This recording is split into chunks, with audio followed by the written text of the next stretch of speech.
a ser nuestro nuevo ministro. En este momento hay cosas mucho más urgentes, como lo son, por ejemplo, la evaluación de desempeño docente. Sobre esto quisiera hablarles en esta mañana y sobre las fases del proceso de evaluación de desempeño docente que están pendientes y al día de hoy son inciertas. Empecemos por entender el proceso que está pendiente. ¿Cuáles son las fases del proceso de evaluación de desempeño? En realidad, la evaluación del desempeño docente se realiza en fases secuenciales. Para que se pueda desarrollar una, tiene que haberse concluido la anterior. Cada una de esas fases consta de varias acciones necesarias para asegurar el cumplimiento del proceso en su sentido general e integral. Fíjense aquí en pantalla lo que son las fases del proceso de evaluación de desempeño. La primera es la fase preparatoria, que es la fase en la que todavía hoy estamos. Luego viene la fase de trabajo de campo, la de procesamiento y análisis de los datos de la evaluación que se realiza en el campo y luego la información de los resultados. Todavía, al día de hoy, estamos en la fase preparatoria y es de la fase sobre la cual hoy quisiera hablarles. Fíjense que ninguna de estas se ha concluido realmente, se ha completado. La fase preparatoria es la fase en la que estamos ahora. ¿Y en qué consiste esa fase preparatoria?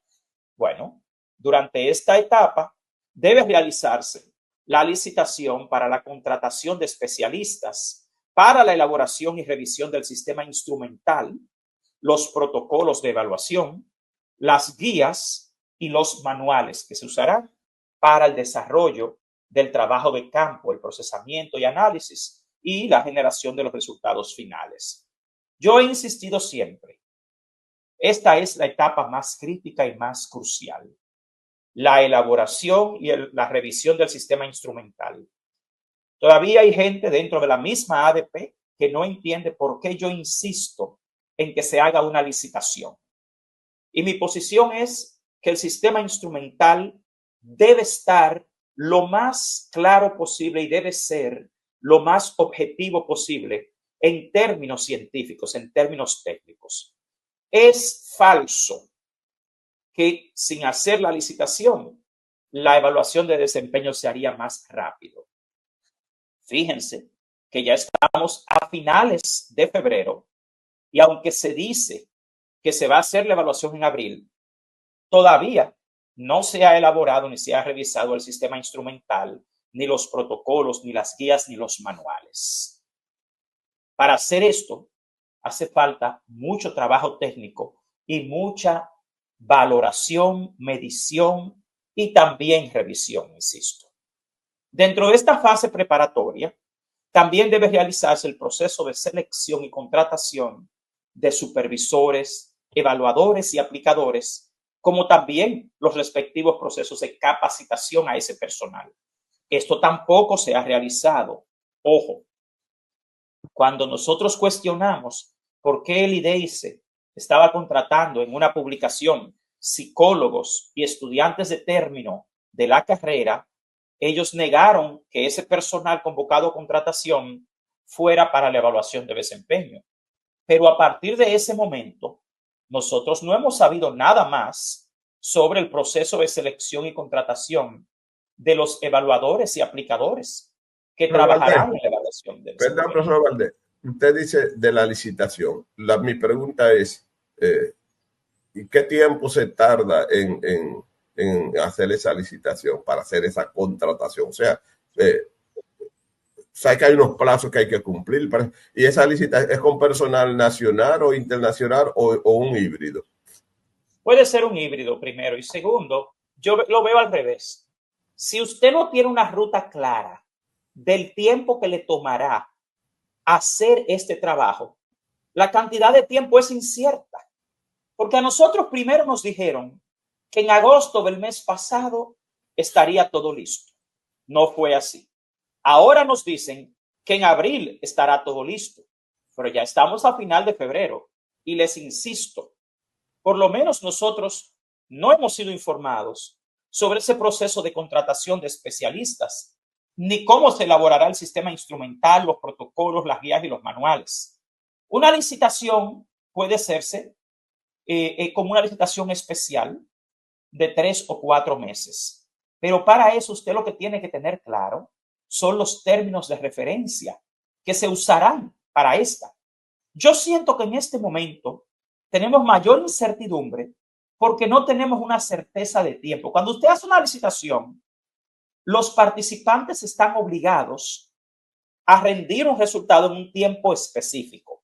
Cuando usted lo deja a las promesas del Ministerio de Educación, usted no tiene ninguna certeza del tiempo en que se lo logrará, ni de las dificultades que se presentarán, ni de la gente que será desvinculada de sus puestos inesperadamente o que renunciará y se irá del país y le dejará en el aire. Yo insisto en la licitación simplemente porque, en mi opinión, es la única forma de tener certeza sobre el tiempo que requerirá elaborar el sistema instrumental, los protocolos, las guías y los manuales para la evaluación de desempeño. Dejar esto en manos de los empleados del Ministerio de Educación es dejarlo en la incertidumbre, como lo ha demostrado los hechos, porque en esto tenemos desde el año 2022 y al día de hoy, lo único que tenemos es la orden departamental de la evaluación de desempeño. Entonces, con relación al tema de la contratación y selección de supervisores, evaluadores y aplicadores, nosotros también tenemos que velar porque esto se haga correctamente. Tenemos que valorarlo y tenemos que validarlo, porque ya hubo un intento de contratar estudiantes y psicólogos y solo se detuvieron cuando nosotros denunciamos tal práctica y ellos negaron que sea para esos fines. Yo espero que ahora no nos salgan con precisamente que ese será el perfil de los evaluadores, porque esto va a traer otro tranque, otro cuello de botella, otro conflicto. También debe realizarse la licitación para la creación de la plataforma informática que se usará para el procesamiento de los datos de la evaluación de desempeño. Pero esto se hace simultáneamente. Esto requiere el mismo tiempo que requeriría la contratación de los especialistas o de las empresas para realizar el sistema instrumental. Como esta es una evaluación sistémica y se supone que cada vez que haya una licitación no vamos a inventar, ¿por qué estamos ahora en este tema? Porque en 2017 y 18 el sistema instrumental que se utilizó no fue validado ampliamente. Y yo insisto, terminaron corrigiendo las cosas a mano y poniendo calificaciones al azar, porque la herramienta que era el Scantron, que se utilizaba para calificar las evaluaciones, colapsó. Y el asesor que tenían aquí cubano en el país terminó hasta yéndose del país para no hacerse cómplice de esa sinrazón.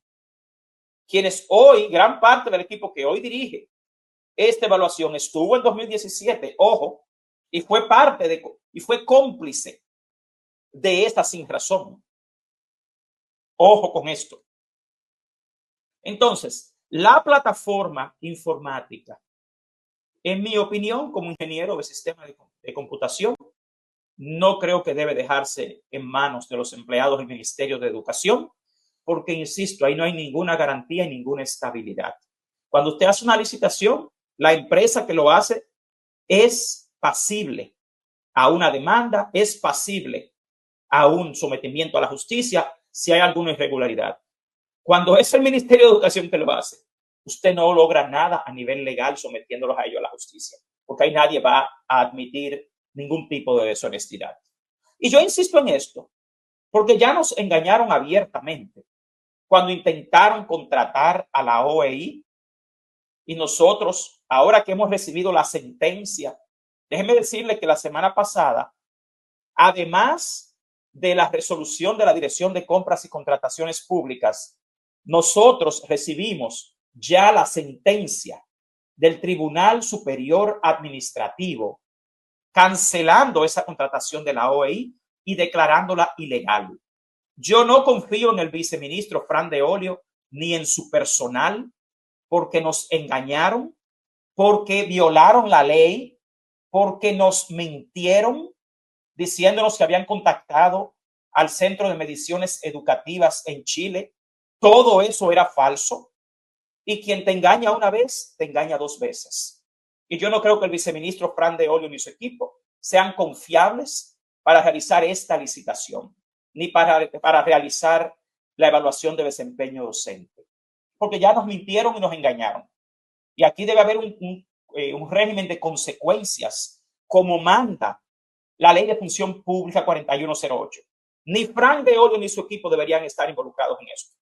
Y en mi opinión deberían ser desvinculados de inmediato del Ministerio de Educación tras la sentencia del Tribunal Superior Administrativo que demuestran que el proceso de contratación de la OEI para la evaluación de desempeño fue ilegal, con el agravante de que a nosotros, los miembros de la Comisión Nacional de Evaluación de Desempeño, nos mintieron.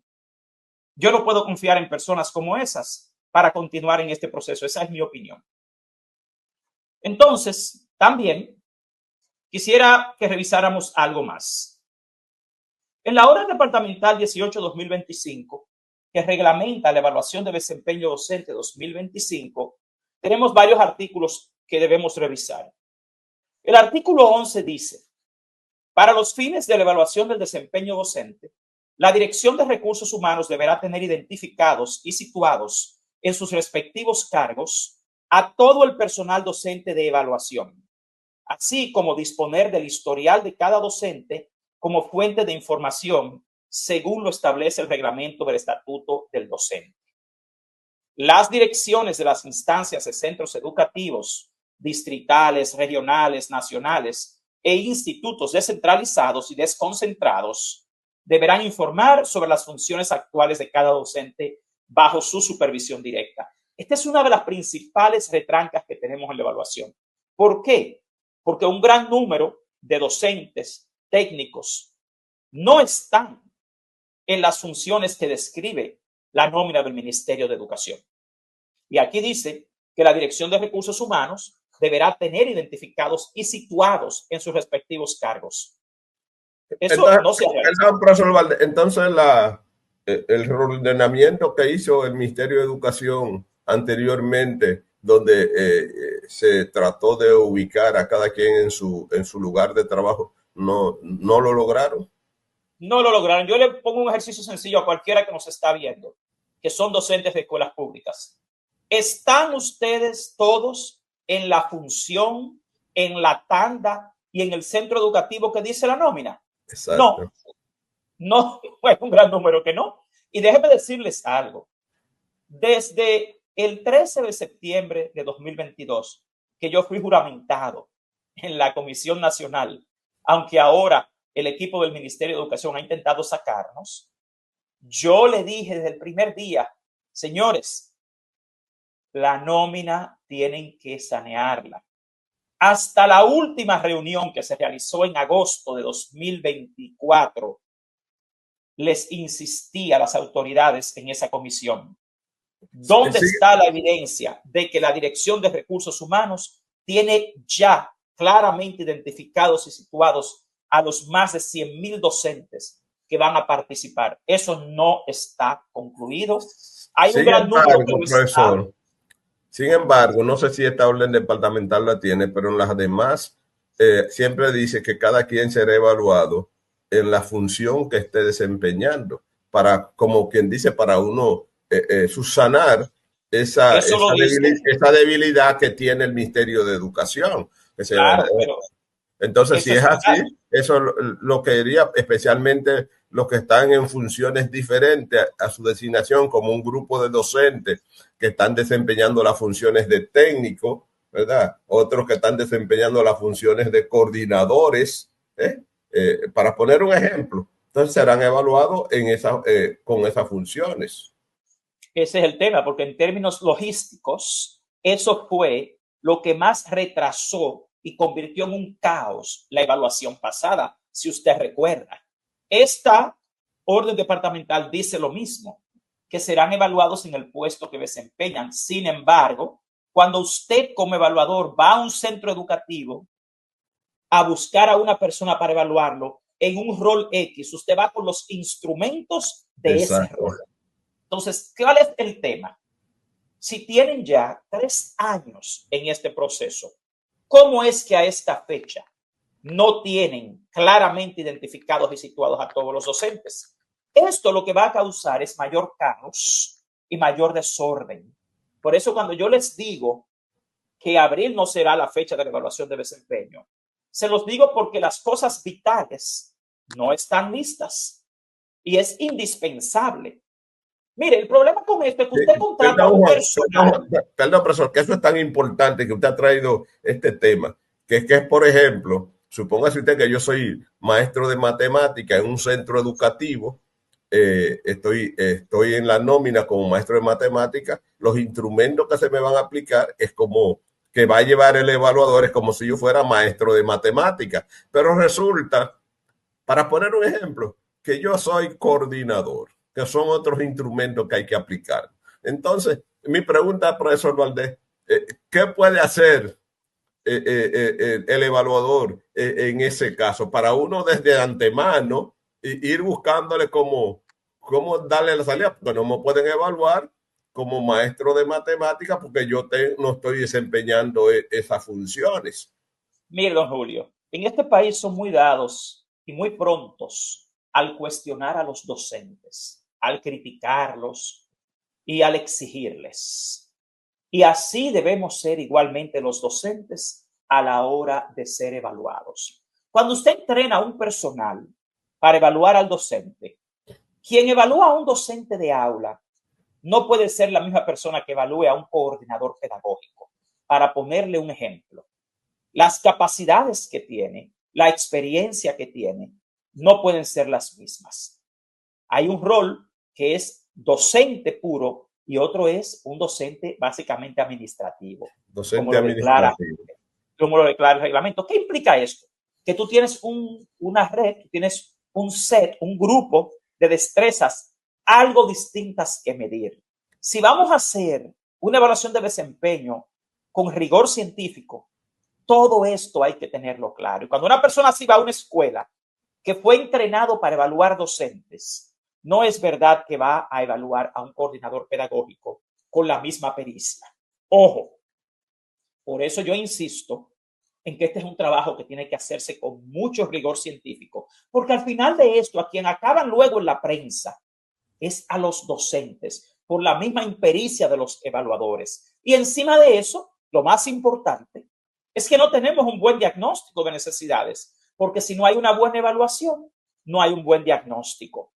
Entonces, el artículo 15 dice que la evaluación de desempeño se realizará en el marco de las funciones del cargo docente actual. Lo que usted decía, el cargo que ejerce cada sujeto en atención a lo establecido en el artículo 38 del Estatuto del Docente. Sin embargo, es lo mismo. Si usted fue entrenado para evaluar técnicos, para evaluar coordinadores pedagógicos o para evaluar a un profesor de inicial, ¿qué otro tema, don Julio? La razón por la cual yo he insistido en que se haga una licitación es porque aquí la intención que tienen es utilizar el mismo instrumento para evaluar a todo el que está en el puesto docente. Y no puede ser así. No. Un docente de inicial, un docente de primaria, un docente de secundaria, un docente de inglés y de francés, que va a ser el gran dolor de cabeza de esta evaluación de desempeño, no pueden evaluarse con los mismos instrumentos. Usted tiene enfoques pedagógicos y didácticos distintos y usted tiene etapas y metodologías distintas. Pero acá quieren recurrir a la generalidad y quieren recurrir al minimalismo para evaluar a todos los docentes. Y al final, el mismo docente resulta víctima de una evaluación que no tiene rigor, desacreditado, y el país tampoco merece que los docentes sean tratados de esa forma. Con relación a las actividades evaluativas y a la aplicación de los instrumentos, esta orden departamental 18-2027 establece en el artículo 24 que la aplicación de los instrumentos será realizada por evaluadores y aplicadores capacitados, organizados y designados para estos fines. Estos evaluadores aplicarán los instrumentos de evaluación del desempeño, oiga bien, en el espacio de trabajo del docente, centro sede y otros lugares que indicará la comisión técnica en el momento oportuno según los protocolos de aplicación. Bueno, todavía, por ejemplo, esa prueba de competencias profesionales no puede aplicarse en el trabajo del docente, en el espacio de trabajo.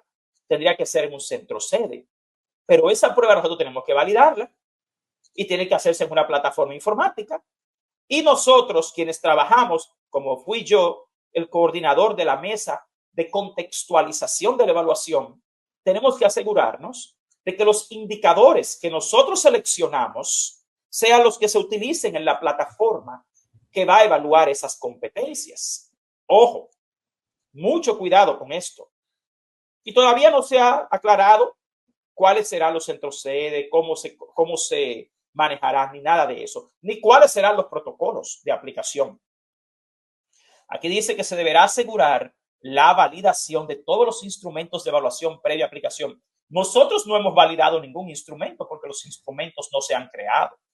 Y yo insisto en mantener mi posición como presidente de la Asociación de Docentes de Inglés de la República Dominicana, de que aquí tiene que hacerse una licitación para la elaboración del sistema instrumental de la evaluación y también para el diseño de la plataforma digital, si queremos hacer esto con rigor científico.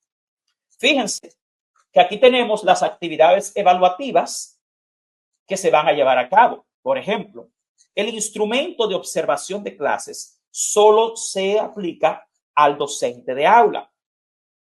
Usted tiene un coordinador pedagógico cuya calificación, por ejemplo, va a depender en un 50% de la prueba de competencias profesionales.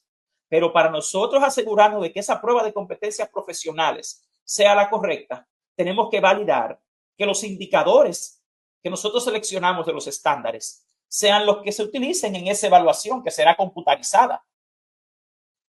Entonces, al docente que le compete un 20%, también que son indicadores distintos.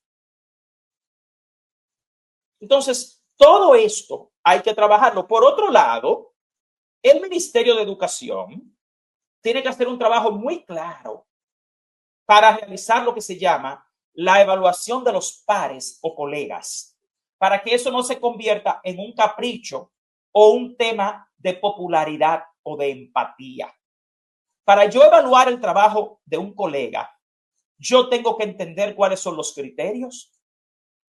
Y eso no se ha explicado.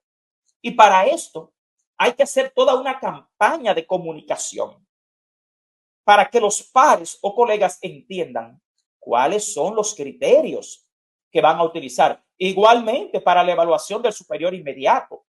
En este caso, los directores que van a evaluar a los docentes, que tiene un 20%. No puede ser que el director se sienta bien con el docente, ni que le caiga bien o le caiga mal. Y el docente debe tener el derecho de saber cuál es la calificación que le dio su director y en qué se basa.